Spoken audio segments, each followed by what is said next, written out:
This episode of The Shift is sponsored by Indeed. Anyone who's ever had to hire people knows one thing. Finding good candidates fast is easier said than done. If only I'd known that when it comes to hiring, Indeed is all you need. Stop struggling to get your job posts seen on other job sites. Indeed's sponsored jobs help you stand out and hire fast by ensuring your post is at the top of the page for your relevant candidates. It makes a huge difference. According to Indeed data, sponsored jobs posted directly on Indeed have 45% more applications. When I was looking to hire someone, finding people with the right skills was slow and overwhelming. Oh, I wish I had known about Indeed.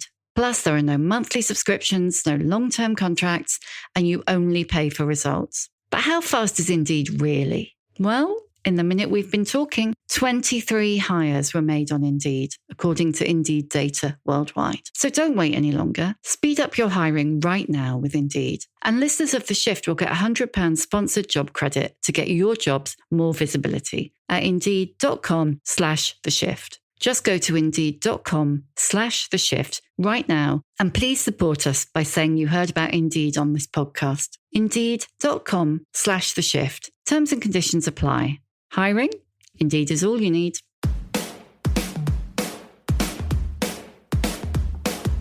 Hello and welcome to The Shift, the podcast that aims to tell the no-holds-barred truth about being a woman post-40, created and hosted by me, writer and broadcaster, Sam Baker. This is a really special episode and one I'm incredibly honoured to be trusted with. Because my guest today is Jo Hamilton, one of more than 700 British sub-postmasters who was prosecuted between 2000 and 2014 by the Post Office.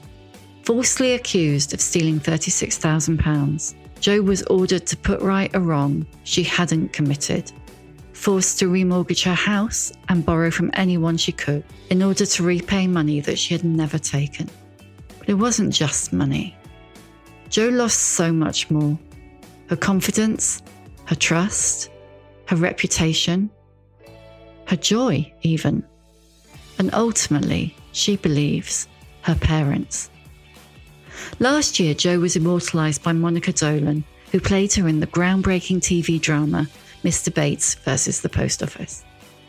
It was a drama that achieved what only the very best TV can. It put the plight of the sub-postmasters at the heart of every single conversation. On TV, in the papers, online, at the bus stop, by the coffee machine. Suddenly, everyone was talking about them. Now her conviction overturned and her debts paid off, Jo has written, "What are you doing here, Mrs. Hamilton?" It's an extraordinary first-hand account of how she built a local shop and post office, which became the heart of her community, and how it was cruelly ripped away. I can look back now and think, wow. But at the time I was so scared of going to prison that I didn't enjoy the fact that they'd all come to Winchester. I mean, I think the oldest was 88 and she was there in Crown Court, to support me. And then the vicar standing up in the witness box talking on my behalf. I mean, the judge, he really did. He just looked at me and he goes, "Why are you here, Mrs. Hamilton?" Jo joined me to talk candidly about the life upending experience and how the last 20 years have changed her. She took over the post office in her late 40s, and now here she is in her late 60s. From an ordinary woman who loved people and horses to a ferocious campaigner who will not stop fighting until every last sub-postmaster is paid.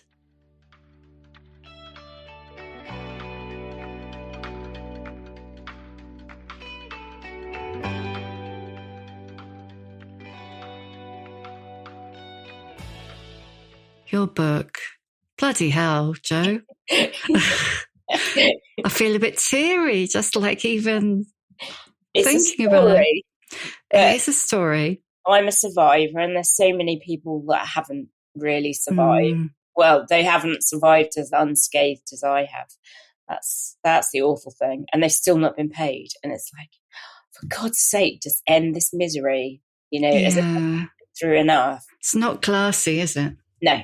I've learned so much about the political system and how awful it is. It's not designed to represent the people at all, you know? No, it's not. I mean, you must have learned stuff that you never wanted to learn. No. I really, do you know what? I consider myself to be really naive when my eyes have been wide opened now. And I cannot believe that we all, well, until you come up against something like this, you probably trust the establishment to look after you, but it's like, never again, ever. You know, you've got to look after yourself and other people. We're, you know, we have to look after each other because they certainly won't. You know, it's shameful. I'm so disappointed with it. Yeah, I mean, I'm not going to force you to go over old ground. No, I'm fine with it, but it does beg a belief why they still do this. They still behave, and it doesn't matter how much you shame them. I mean, the drama couldn't have hit home so hard. Exactly. But they still aren't paying people. Look, they're still not paying Alan. He was all over the front of the Sunday Times yesterday. It's like, for God's sake, do the right thing. Yeah, one of the things that struck me when I was reading your book is the word shame, you know, that you just used it comes up again and again and again in relation to you and to the other postmasters. But it doesn't touch them. No. Does it? There is no shame. No. And they say one thing and do completely the opposite. They come up with all this rubbish. Oh, we're going to do right and we're going to sort it out and the money's set aside. Well, actually setting money aside means nothing. I found out the other day because I've been told the money's set aside, but that doesn't mean it's set aside. It means they can pay it when someone produces it. So it's not in an escrow account or anything like that, as if. No. So how many of you have been paid now? Is that right? Yeah. So how many of you are still waiting for recompense? I don't know exactly, but I think there's about 120 of the original 555 because of the original group, 100 are dead, believe it or not. Oh my God. Yeah, 70 of us were criminals, so we went into a different scheme. I think there's a few of them still not paid.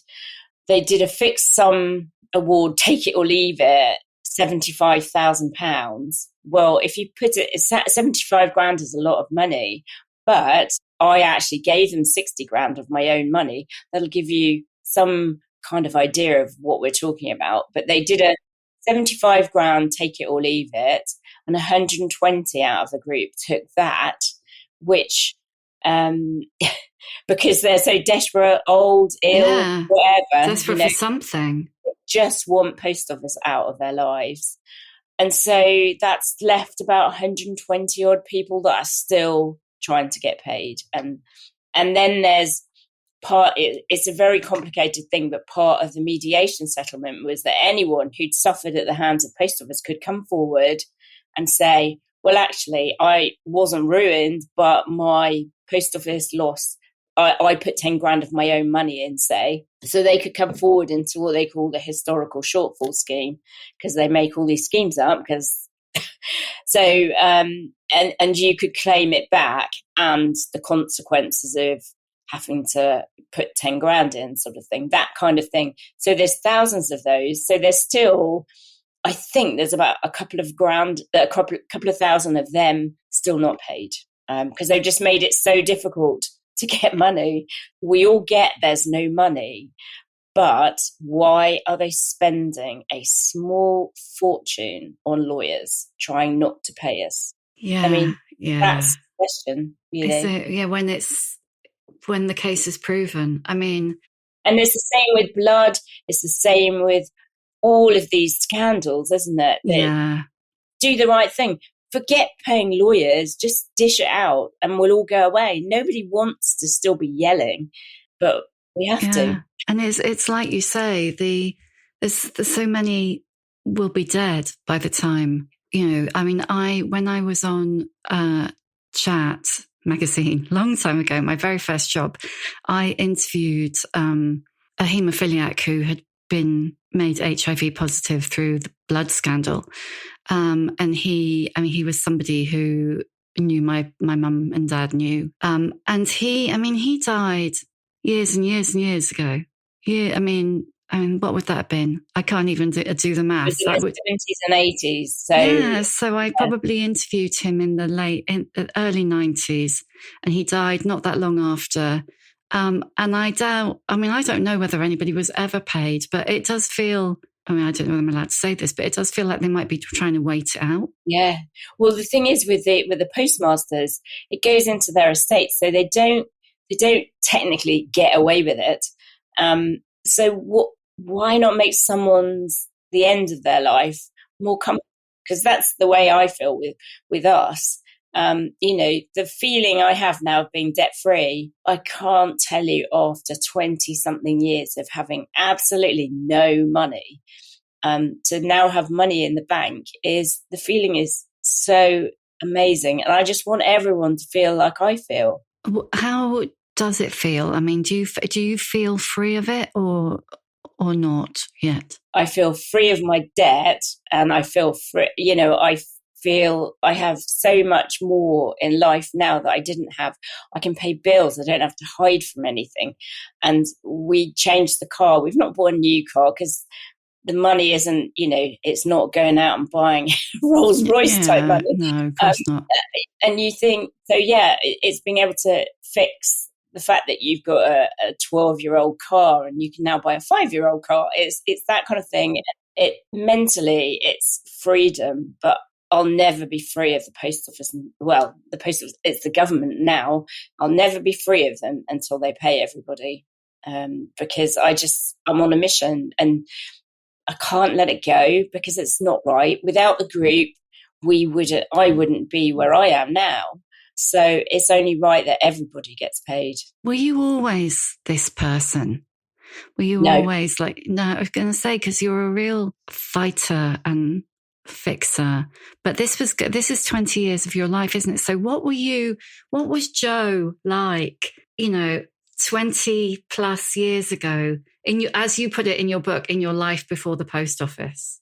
Yeah, I was carefree me. We always had a little bit of money issues because we had a transport business that was challenging, shall we say.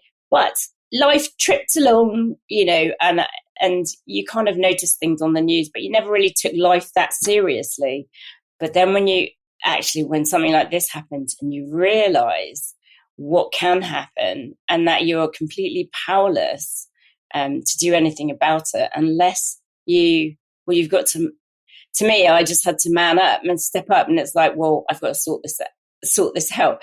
Initially, when I thought it was only me, I turned into this little shrinking violet, and I was like, oh God, this is awful, I'm so ashamed. But the moment my story went in the national press and people started ringing the shop up, it like flipped a switch, and I thought, what? And then when we all met in the village hall in Fenny Compton and we all shared our stories, I just turned into Mrs. Angry and Mrs. Campaigner. And it's like, how dare they treat people like this, And I had no idea it was going to go quite as far as it did. And it literally went right to the top of everything. And it's left me, I'm not scared of anything. If you said the Prime Minister wants to see me tomorrow, I would just rock up, because I'm not scared of anyone. We're all equal as far as I'm concerned. And how dare they do this to people, and it has made me a bit of a campaigning monster, but in a nice way, because I'll never turn into someone who's not me. I still love everybody and I always look for the good in people, but there's been so many monsters along the way and who are in positions of power and should have done something about it and didn't. Yeah, and used their power not to. Has it made it harder for you to see the good in people and to have trust and faith? No, it just kind of exaggerates when people are lovely, I think. You see, I've had so much kindness in my life and I was brought up with loving parents and there's the stark reality. You see the difference is all laid bare that, I do believe there's more nice people in the world than nasty people. we almost need to all rise up and say, no, actually, we don't want a world like this. We want it. We want it all to be. I don't mean as in like hippie days of love and whatever, but I just, there's so much niceness out there, but we're just ruled by. But we can't say it. Well, I don't care. But they're just heartless monsters. I mean, that you give them power, and what do? They abuse it. They should be looking out for us, not trying to find ways to damage us, or make us all behave. There were so many things that struck me when I was reading the book. But I think it's also the reason why the TV drama had such a huge impact, because what really came across was how you were just ordinary people. Like, you grew up, you were born in Portsmouth, weren't you? And you grew up, and I was born in Winchester and grew up in Andover. So very much like Aldershot, where you lived. Yeah. Ordinary people who went to an ordinary school and had ordinary lives and ordinary families.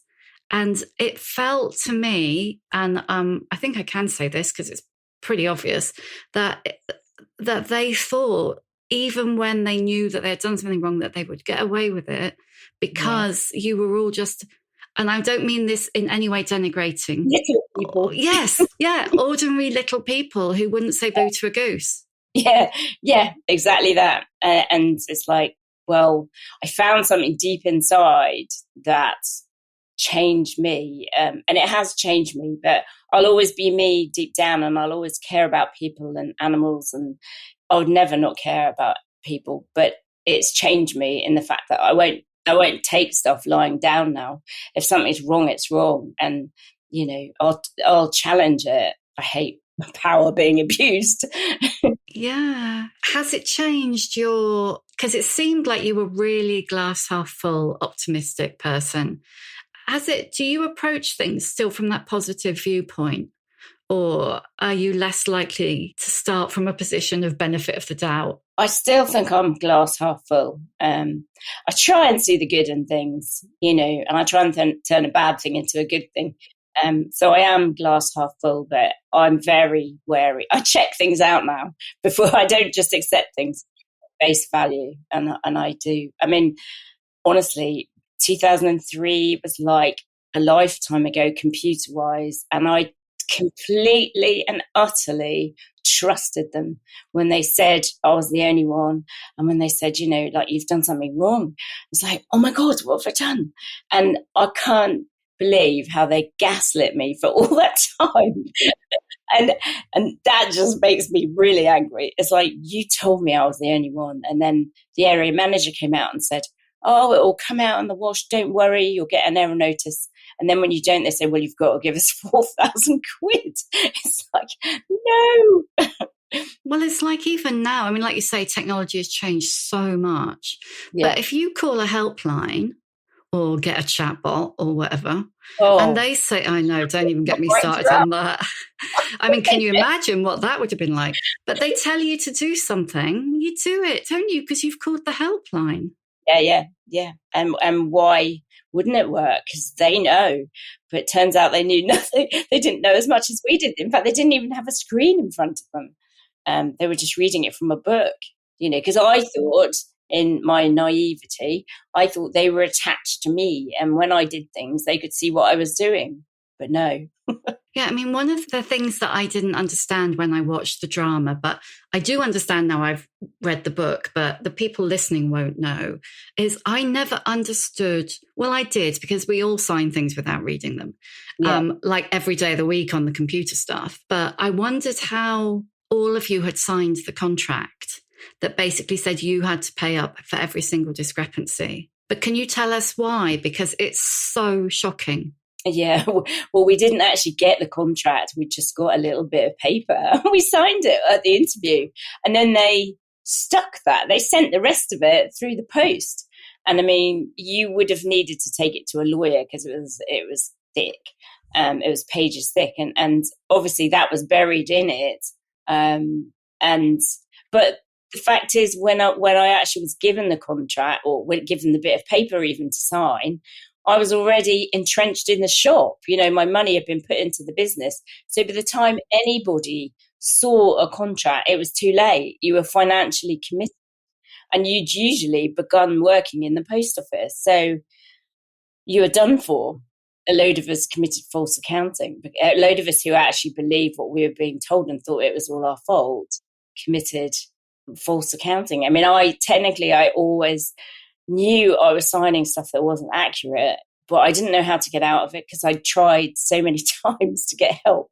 And then they said, we're going to sack you. And I had the long lease on the shop and it was terrifying. Financially, I just felt like I'd let my whole family down. And yeah, so I dug myself into a big hole.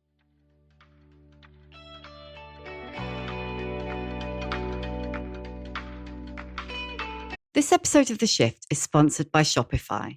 When I think back to starting The Shift, I can hardly believe I pulled it off. I mean, I knew nothing. And I had to figure it all out on my own. Scripts, scheduling, branding. When you're starting something new, it can seem like every time you tick something off your to-do list, 2 more things magically appear in their place. So finding a tool that simplifies the whole process can be a real game changer. For millions of businesses, that tool is Shopify. Shopify is the commerce platform behind millions of businesses around the world, from household names like Heinz to Allbirds and Skims. Get started with your own design studio. With hundreds of ready-to-use templates, Shopify will help you build an online store to match your brand style. Accelerate your content creation. Shopify is packed with helpful tools to write product descriptions, headlines, and enhance product photography. Get the word out like you actually have a marketing team to create email and social media campaigns wherever your customers are scrolling. And best yet, Shopify is your commerce expert with world-class expertise in everything from inventory to international shipping to processing returns, you name it. If you're ready to sell, you're ready for Shopify. Turn your big business idea into with Shopify on your side. Sign up for your £1 a month trial at shopify.co.uk/shift. Go to shopify.co.uk/shift.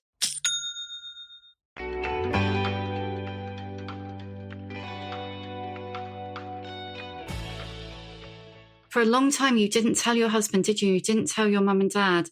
How did you do that? How did you get through every day completely on your own and keeping that from them? I used to come home and they'd all eaten dinner and everything. I never came home because I was always trying to sort out the mess. And I used to come in and, say I'd been working out stuff in the post office and I'd trying to tidy the shop up and everything. And so I was always well after them. So by the time I came in, they were all watching telly. So it was quite easy to sort of drift in and out and not really have to answer any questions because they'd all eaten by the time I got in. But I knew myself that something wasn't right. And I had to then say something when it got so big. I thought, God, if I got audited and I was $9,000 short, I would be in trouble. So that's when we put the $9,000 in. And yeah, it's I had to tell them then because we all had to sign the paperwork. What did they say that you hadn't told them? Was it because was that something like, was that how your relationships worked, that you kind of kept yourselves to yourselves? Or No, we always did talk, but it's just because I could conveniently come in late and the dinner chat had finished and everyone was parked in front of the telly. Mum and dad usually were snoring or my dad was snoring. Yeah, that's dad's for you. Yeah. It was kind of easy to avoid, but Mum and dad would have done anything for me. Honestly, if I said I'd made mistakes and I didn't know how, but the £9,000, it said there was £9,000 there that wasn't there, and I couldn't really explain it. I said, but I can't be short in the post office. And this, oh God, no, you mustn't, because they were so law abiding. They never questioned why. Mum and dad didn't. I mean, David was a bit like, bloody hell. £9,000. Yeah. But then he'd go off and do his work in the day, and I could get away with it, if you know what I mean. Yeah. And then if I never mentioned it again, they didn't. So what was the impact? I mean, like David said, oh, bloody hell, when you told him you were 9,000 in debt. What was the impact on your marriage? That must have been really tough. Because this went on 2 decades, didn't it, as well? Let's remember, and is still going. Yeah, well, I got the 9 grand, and then it was another couple of years before I ended up in court. And then I was in big trouble. And they always supported me. All of them supported me. I think David was totally confused. He didn't really know what had happened, because I said, I mean, in all honesty, I didn't know what happened. Somehow in my head, I never actually thought. I always felt like it was money, but I never realised it's just a number. Somehow or another, we always think it's money missing, but it's like, actually, the money was never there in the first place. I didn't order it in. And so I just got myself into almost a blind panic. he just like, oh God, bloody hell, what have you done now? And then I think they realised then when, as I say, when the balloon went up and we got the auditors in, I said to my mum, I remember saying to her that morning, like, I'm really in trouble. This is massive. And I knew roughly what they'd find, but I didn't know the exact amount. But it was almost a relief when it was over, because I could tell everybody. But then it had been this massive secret that I was really struggling to keep. And then my friend came in and said, you got to sort it out.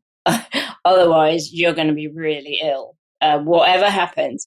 And I never ever realised false accounting was almost, you get as long for that as murder. It's ridiculous. Yeah. I just thought false accounting meant you got in a bit of a muddle. I know better now. Yeah. I mean, just for the listeners, there is a whole complicated story as to why Joe and lots of the other sub-postmasters pled guilty to false accounting. You will find it in the book, or you can watch Mr. Bates versus the Post Office. I think it's still on ITV Player or whatever that is called. Yeah. And that will kind of explain it. But the upshot was that you eventually had it was overturned, wasn't it? And your conviction quashed, and you got your reputation back. So I'm just really explaining that for the listeners, so we don't have to go into it for hours. So what the Post Office did cleverly was they charged me with theft, which was a terrifying charge. And so I always pleaded not guilty to theft, because I knew I hadn't stolen any money. But then when they said, well, plead guilty to theft and we'll plead guilty to false accounting and we'll drop the theft, I always felt guilty of telling fibs, basically. Yeah, because you had signed off those numbers, yeah. Yeah, so that's how we all did it.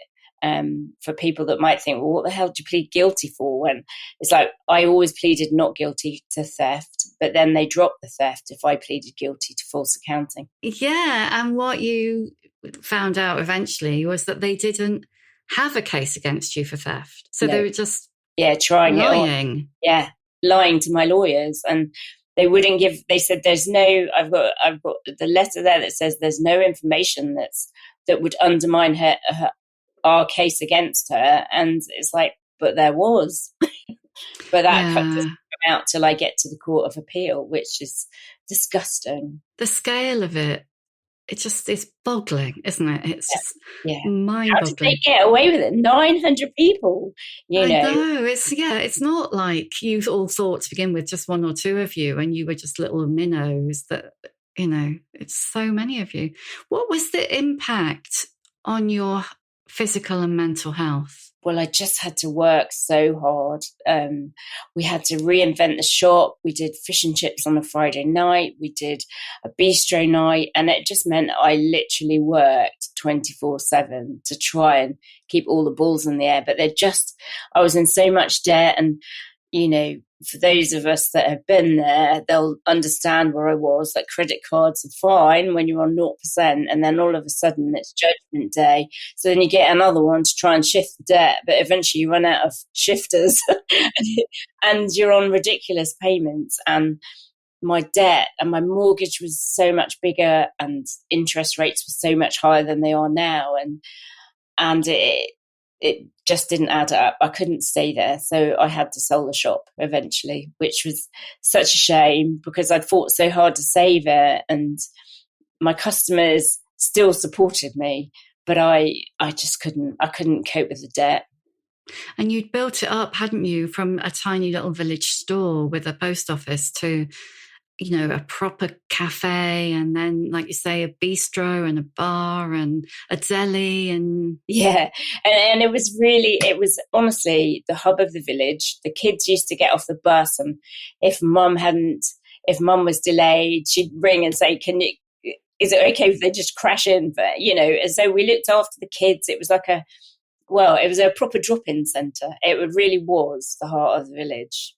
So much so that in the church, they've had engraved on one of the windows in there that they've put the church and the shop side by side, that we were brothers together, which is really lovely. Oh, that's lovely. Yeah.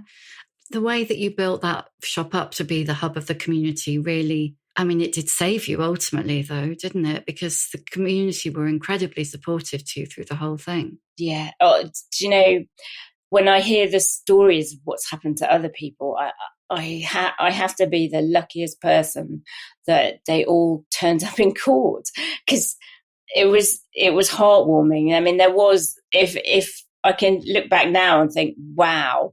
But at the time I was so scared of going to prison that I didn't enjoy the fact that they'd all come to Winchester. I think the oldest was 88 and she was there in Crown Court, to support me. And they raised an age from like 16 to 88. That's amazing. They were so wonderful. And then the vicar standing up in the witness box talking on my behalf. And the judge, he really did. He just looked at me and he goes, "Why are you here, Mrs. Hamilton?" And it's hard. I wish I could go back and look at it now. It's like it in the drama, but it was on such a massive scale that, they were all up above me, and I can hear that, what you can do when you hear a load of people next door giggling and shuffling feet and, whispering. And, at the time, all I could think of was, please, God, don't let me wake up in prison tomorrow.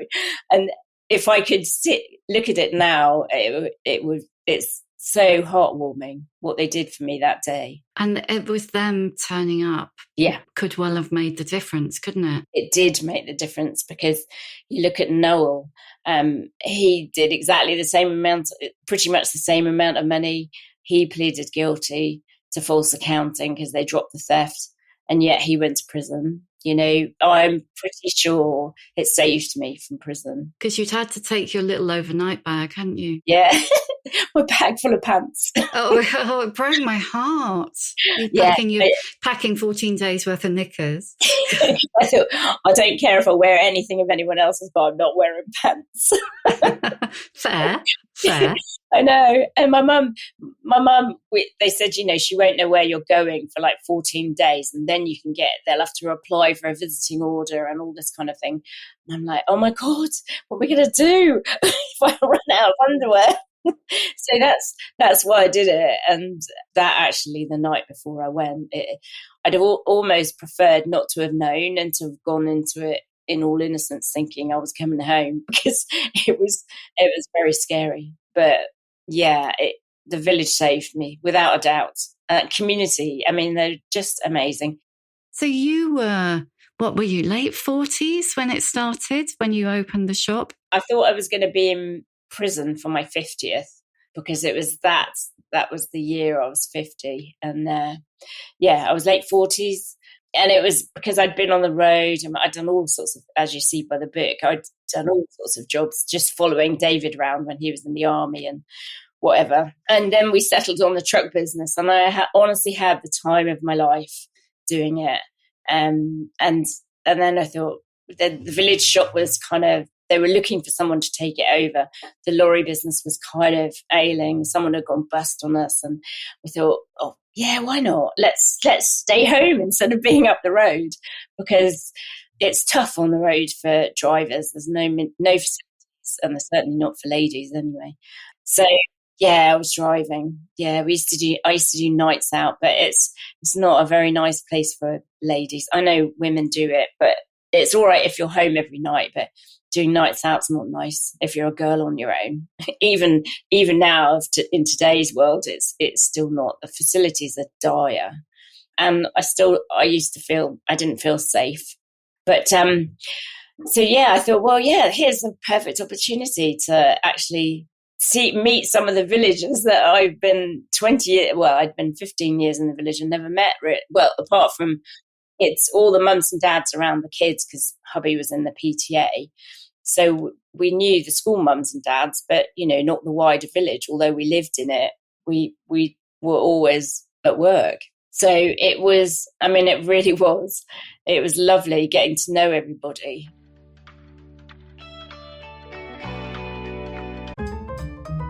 Whatever the occasion, effortless elegance is right this way. Because Hilton brings you new ways to stay courtesy of the Nomad London. And it doesn't stop at award-winning dining in a space draped in velvet and illuminated by vintage chandeliers. No, this day goes beyond with unparalleled personalized service and attentive hospitality. Oh, and did we mention the Nomad London can be booked using your Hilton Honors points at Hilton.com? Hilton, for the stay.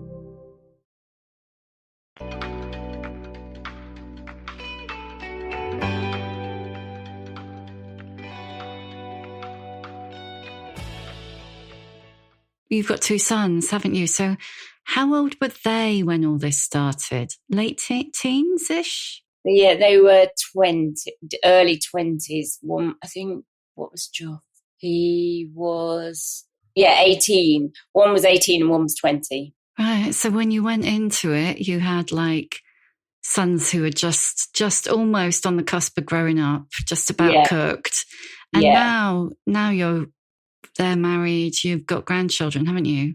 Yeah, I've got 3 grandchildren. One's got 2 and one's got 1. Do you feel like you missed out on a lot of family stuff because of this? I know when I was in the shop and they were little, missed out on, they'd bring them into the shop to see me, but I'd always be in the shop because I couldn't really leave.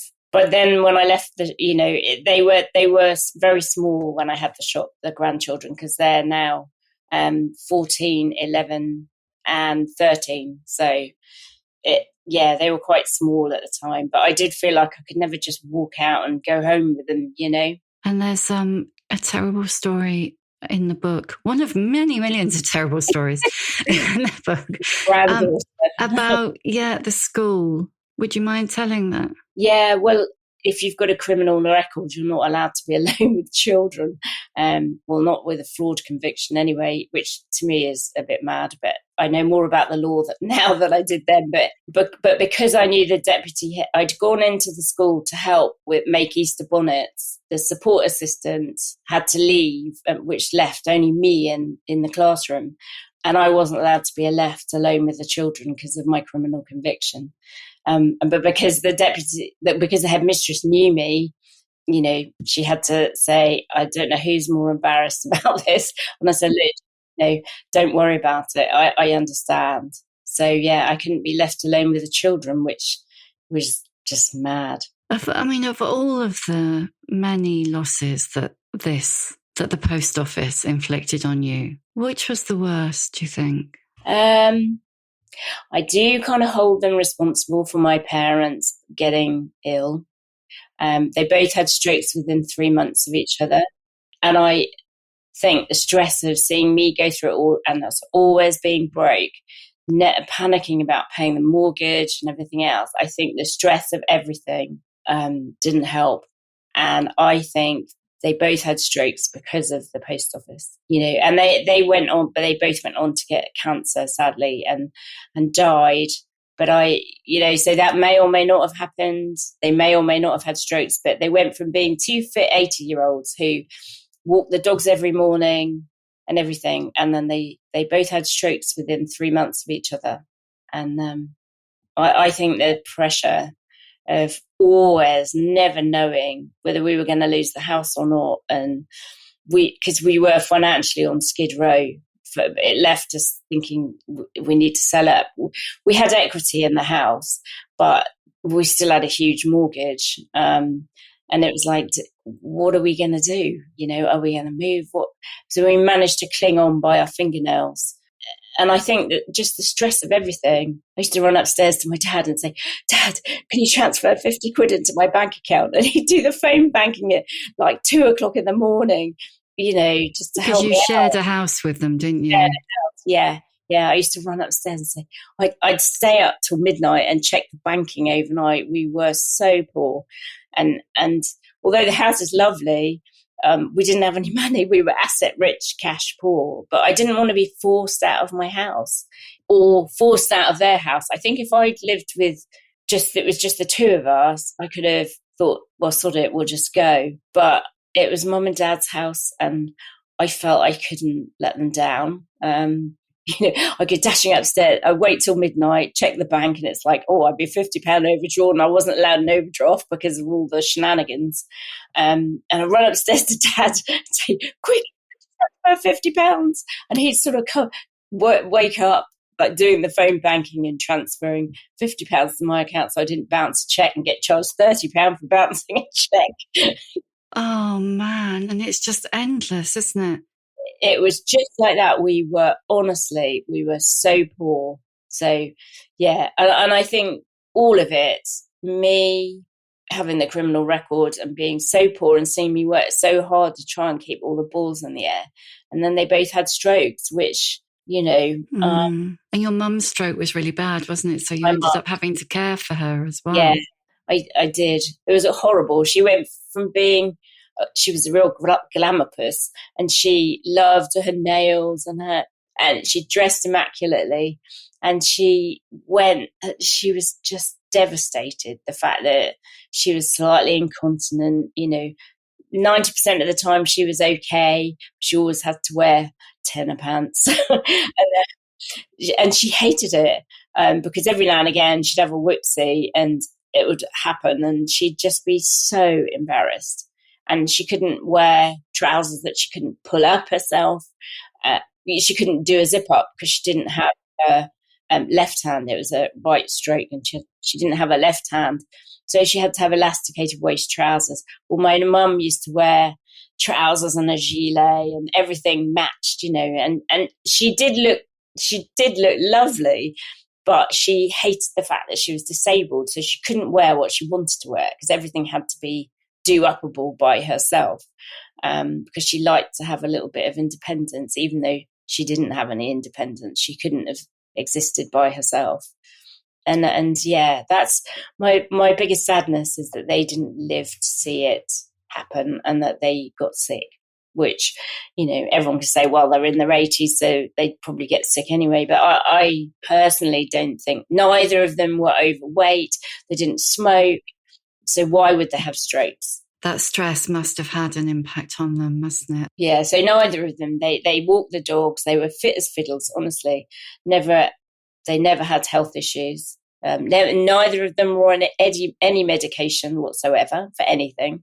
And then they both had strokes. And I think my dad probably, my mum said, he's come out in sympathy with me, he's trying to outdo me. Yeah, he didn't manage it, did he? No. One of the other things that really comes through the book is your rage. And you mentioned earlier about your anger and how obviously, fair enough. But how did you manage to stop that taking you over? Because it would have been fair enough for it to kind of take control of you, wouldn't it? Lovely Kay, used to take me up to London. I'd go up with her and she'd explain everything that was going on. And in places like courts and that, it can't spill over. And somehow it taught me to keep the lid on it. I was privy to lots of meetings that other people weren't, and you had to behave. I don't mean behave, but you had to keep quiet. So it's taught me to sit back and listen to everything, which I never used to before. You'd sort of go off on one, you'd hear a headline and go, woof. But now I actually listen to the whole thing, which has taught me to sort of take a step back, take a deep breath. There is an inner rage, And I'm so angry with the government. I thought a change of administration might sort it out, but it didn't. But yeah, I can channel it now. In fact, I think it's thanks to Kay, gave me a lesson in zipping it and but you use it at the right time, or you can throw a dart like I did at the NTAs. Apparently they all went, apparently it was all like dreadful. Everyone was really angry that I did that. And it's like, well, yeah. We got the National Television Awards and I got to stand on the stage at the O2 Arena, and they said, you've got a minute to say what you want to say. And then I just announced to the whole hall, the whole arena, that no, people still weren't getting paid. Alan hadn't got paid. I'd been to see the new minister and nothing had changed.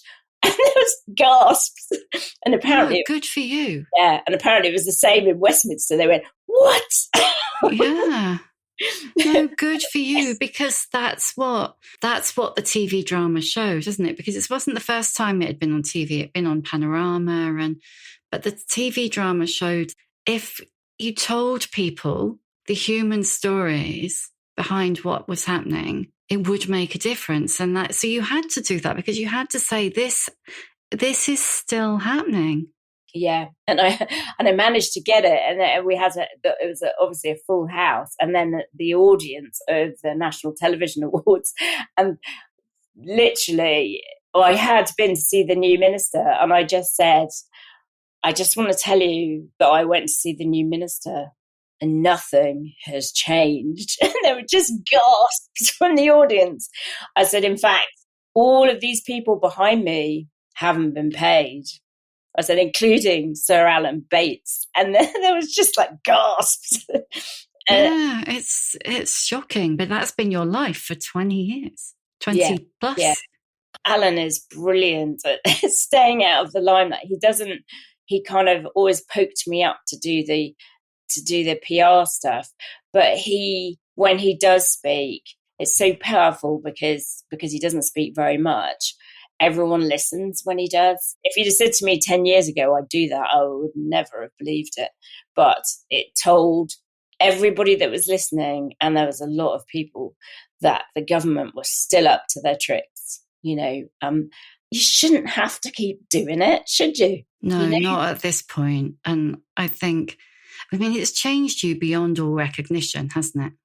Yeah, well, it's made me so much stronger. And yeah, I am a campaigner now. And, I've been on a panel with the blood victim lady who's now hepatitis C and is terminally ill. And I went on with the WASPy women.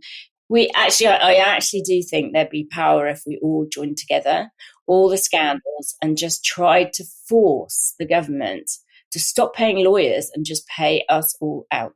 It's not beyond the wit of man. Was there ever a point in your life, before you had kids, when you were younger, at any point where you thought there might be this person inside you who was fierce and strong and campaigning and smiling? And I must just say to people who are listening, smiling the whole time, no matter what you're saying, you're still glowing. You've either got great moisturizer or you really are just the most positive person. But did you believe you had this in you to be this incredible, strong person at, what are you, 68? 68, yeah, 68 in next week. Happy birthday. Thank you. I would never have believed it, because I was always a little bit, if anything, a bit shy. I would never speak up even if I didn't agree with something. But now it's like, well, unless you speak up, you're just going to be stepped on. I actually now, I mean, I don't get involved in anything, but in everything. But when something's really serious like this, it's like, how dare they treat us like this? It's so wrong. And yeah, and I always think if you smile, you always seem to have the upper hand. And it's like, you haven't ground me down yet. I'm still smiling. And in the inquiry, I really wanted to go pretty much every day to watch them squirm. And it was like watching somebody on the end of a stick being impaled. And I always thought, I'm not going to let them see how angry I am, but I always stayed there serene. I never looked angry. And there was a kind of half smirk on my face. And it's like, I've survived thanks to you lot. No thanks to you lot, rather. And yeah, you're the one that's in the spotlight now, whereas, you know, they dragged us all to hell and back, and they demolished so many people whose lives will never be the same again. So yeah, mine won't ever be quite the same again, but for the right reasons. Some people have been left literally demolished by it, and it's so wicked. Yeah, I mean, the loss. Yeah. On so many levels is huge, isn't it? I just have to say you are an absolute force. And I think if I ever need someone to campaign for me, Jo, I really hope it will be you. Thank you. Really are. Oh, thank you. Would like to talk to you for hours more, but I probably shouldn't. So can I ask you the questions that I always ask at the end? Have you been forewarned about them? Good. So what is your emotional age? Younger, maybe. I mean, I don't know. Does it go younger or older? I'm stronger now than I've ever been. So I'm either very old or very young. Yeah. Well, that's it. It could Maybe be. in my 40s, I feel like I'm 40. I don't feel like I'm 68 by any means. I feel like I'm years younger than I am. Because sometimes I have to look and do a double take. And when I get on my horse and creak a bit, trying to get on, maybe I am 68.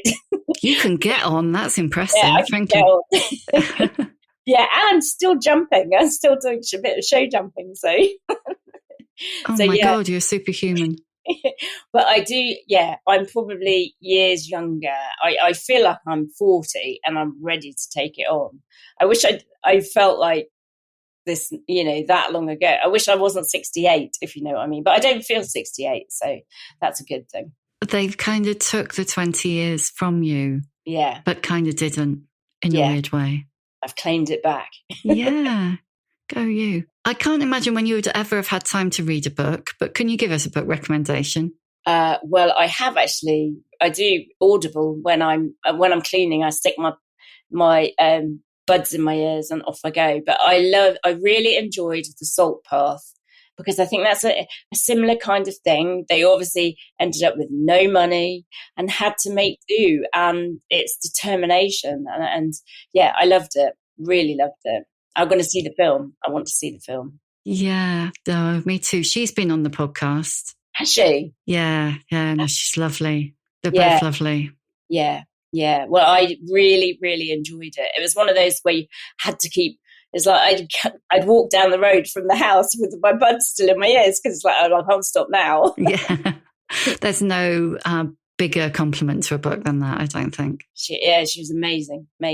What advice would you give younger women? Don't take it lying down. And if something's wrong, it's wrong. And be really strong. We can all do it. There's a little inner you.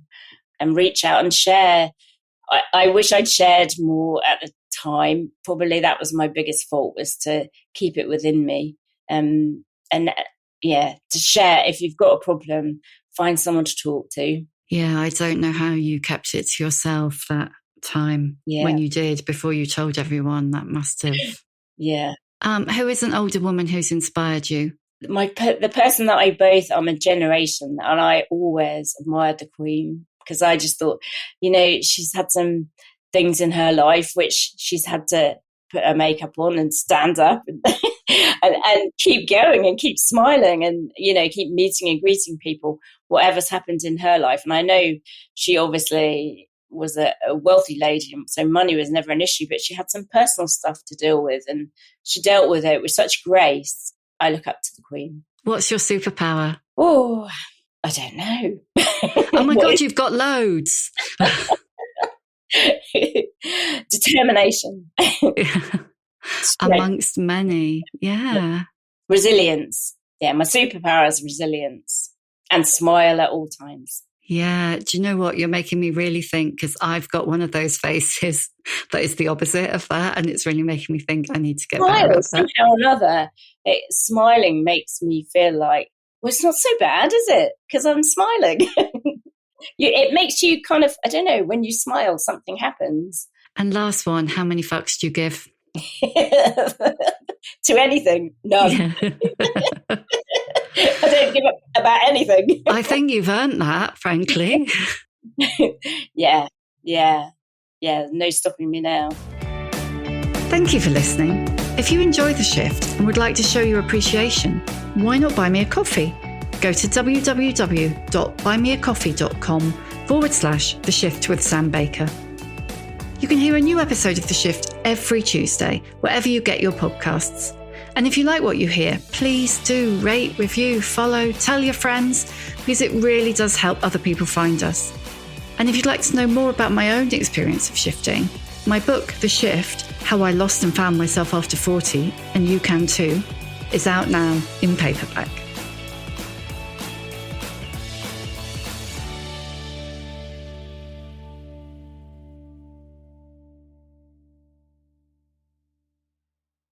Life throws challenges at all of us, but how do we cope? I'm John Robbins, and on my podcast, I sit down with incredible people to ask the very simple question: how do you cope? We explore the moments that shaped them and the ways they've learned to move forward. Whether it's mental health, grief, or overcoming fear, we talk about it all, honestly and openly. So if you're looking for real conversations about resilience and finding light in the dark, follow How Do You Cope? Brought to you by Audible, wherever you get your podcasts.